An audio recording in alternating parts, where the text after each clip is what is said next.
দেখেন এমন অনেক খাবারের সময় গেছে, এমন অনেক দিন গেছে যেই দিন বাবায় বাজার থেকে বড় মাছটা নিয়ে আসছে, সবার শেষে যিনি খাইছেন তিনি মা। তিনি কে? মা। মা। আমি যখন দাওরা হাদিস পড়ি, আমাদের মাদ্রাসার পাশে একজন হাজী সাহেব ছিলেন, অনেক মুরব্বী, উনি মসজিদের মুয়াজ্জিন ছিলেন, আযান দিতেন।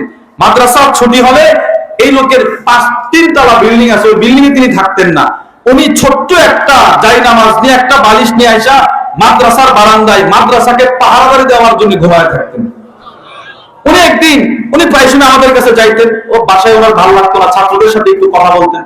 উনি একদিন আমাকে বলে, আমাকে ইসব বলতো, ইসব আমি চট্টগ্রামে চাকরি করতাম, আমার বাবা একটা শৈল মাছ কিনে নিয়ে আসছিল, আমার মা শুধু আমাকে খাওয়ানোর জন্য 16 দিন যাবত এই শৈল মাছটা একটা বড় ডেগের মধ্যে জ্যান্ত রেখেছিল, জীবিত রাখছিল।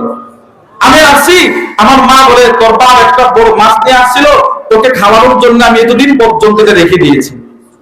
এই হাজী সাহেব গত বছর মারা গেছেন, হাজী বাচ্চুমিয়া সাহেব, আল্লাহ ওনার কবরটাকে জান্নাতের টুকরা আরাম বাড়িয়ে দেন। তো মা হয় না, নিজে পড়ে আগে সন্তান।